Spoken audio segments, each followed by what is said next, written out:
प्रिय व्रतो भागवता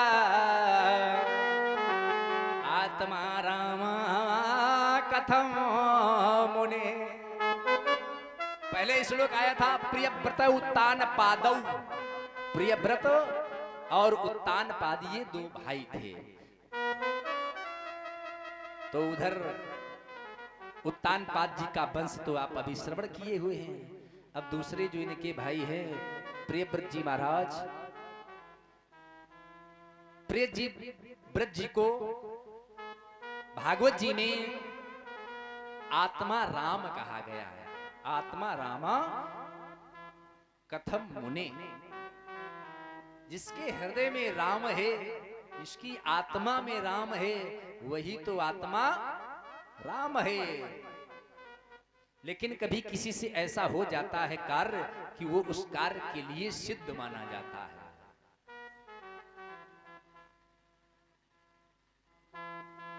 एक बार इधर प्रियव्रत जी का राज्य चल रहा है।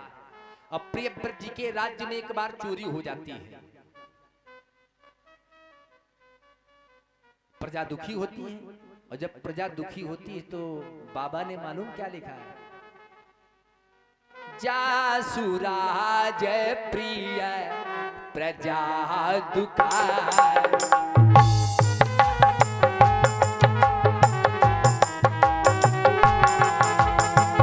जासुराज प्रिय प्रजा दुखाए। जासुराज प्रिय प्रजा दुखारी।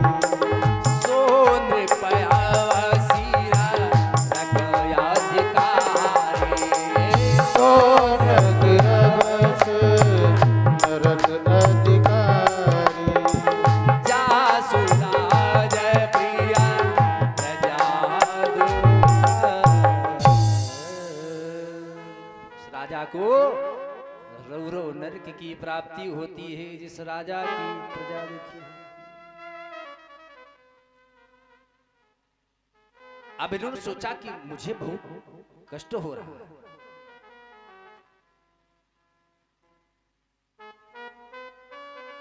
इन्होंने सोचा कि चोरी हुई है रात में, रात ही में तो चोरी होती है ना। लेकिन आज के युग में कभी कभी दिन में भी सेंध लग जाती है। लेकिन कथा उस समय की नहीं, सुनाई समय जा रही है। तो इन्होंने कहा रजनीमपि दिनम करिष्यामि, आज से मैं रात ही नहीं होने दूंगा। जब रात नहीं होगी तो चोरी नहीं होगी।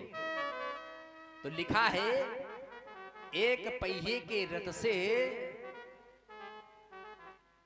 प्रियव्रत महाराज जी ने 7 परिक्रमाएं की, जिससे 7 द्वीप और 7 समुद्र बन गए। 7 द्वीप जम्बूद्वीप, तलाक्ष, साल्म, कुश, क्रौंच, साक और पुष्कर। 7 द्वीप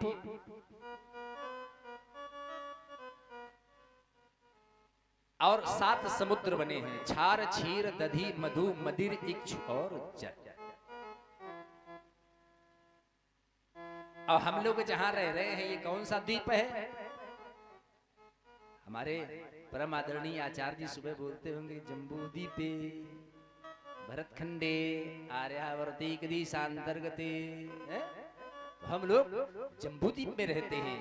जम्बू द्वीप ये है क्या? नाम जब कुछ होता है तो कोई ना कोई तो कारण बनता है। तो जम्बू द्वीप 1 लाख योजन उस समय की गणना है। और इसके आगे प्लाक्ष, साल्व, कुश, क्रौंच, साक, पुष्कर ये 2 गुने होते गए हैं। इतना इनका विस्तार था। उस समय पर संपूर्ण विश्व 1,27,00,000 योजन का था। अब प्रियव्रत जी के पुत्र हुए अग्निद्र। अग्निद्र का विचार है कि मेरे पिता के द्वारा जब इतना अच्छा कार्य किया गया तो मैं भी संकल्प लेता हूं कि मैं इस भूलोक की कन्या से विवाह नहीं करूंगा, मैं देवलोक की कन्या से विवाह करूंगा। लेकिन ये सब कुछ प्राप्त कैसे होता? तप से आगमना कछु संसारा तपस्या एक ऐसा उपाय है जिसके करने मात्र से कोई भी समस्या हो, 1000 समस्या एक तपस्या, 1000 समस्याओं का हल एक लोटा। इन्होंने तपस्या करना आरंभ कर दिया। अब इंद्र ने देखा कि अरे जिसे देखो वो तपस्या करता, वो तपस्या करता, तपस्या करता, हमारा इंद्रासन हिलने लगता है। हो सकता है अब ये हमारे पद पाने के लिए, इंद्रासन पाने के लिए तपस्या कर रहे हैं। इंद्र ने मेघों को आदेश दे दिया वर्षा नहीं होनी चाहिए। जब वर्षा नहीं होगी तो अन्न नहीं होगा, और जब अन्न नहीं होगा तो अन्न में ही तो प्राण है, तो कोई बचेगा नहीं। बहुत समय हो गया बरसात नहीं हुई।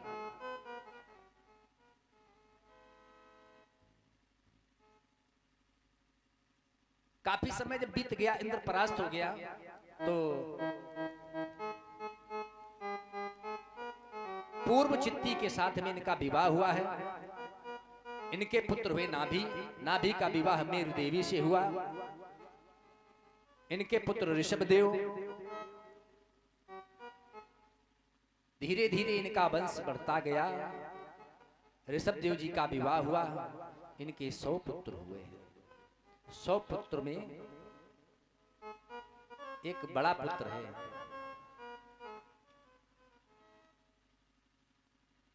जिसकी कथा हम लोग सुनने जा रहे हैं। शुरू से आखिरी तक कथा इन्हीं की होगी।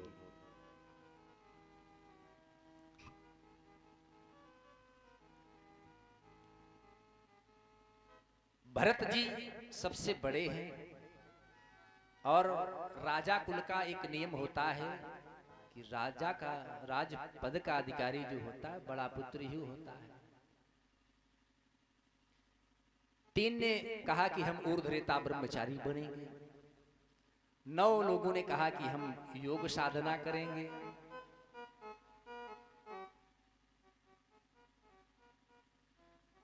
ये 9 योग साधना के लिए निकल गए।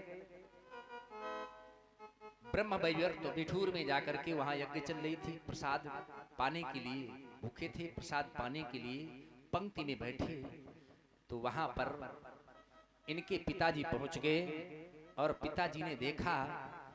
वैसे ये सच है, कहीं प्रसाद बट रहा हो तो प्रसाद खाली नहीं लेना चाहिए, भंडारा तभी लेना चाहिए या तो आप उसमें तन मन धन किसी भी प्रकार से सहयोग किए हो तो आपके लिए प्रसाद है।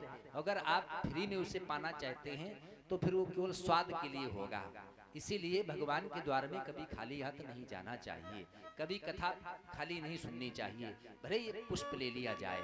तो पिताजी ने देखा, और हर एक गुरु हर पिता यही चाहता है, गुरु न स्यात् स्वजनो न स्यात्, पिता न स्यात् जननी न स्यात्। पिता नहीं चाहता कि मेरा पुत्र बिगड़ जाए, कुमारगी हो जाए, मेरा नाम दूषित हो जाए, मेरा वंश दूषित हो जाए। गुरु चाहता है मेरा शिष्य उत्तरोत्तर वृद्धि करे। इसलिए वहां जाकर के रोका। उनको अपमान सा लगा। उन्हीं 9 ब्रह्मचारी ब्राह्मणों ने जो योग करने के लिए गए थे, 9 ने कहा पिताजी मैं आपको वचन देता हूं, आज के बाद मैं ऐसी तपस्या करूंगा कि मेरा वास्तव में नाम योगेश्वरों में होगा।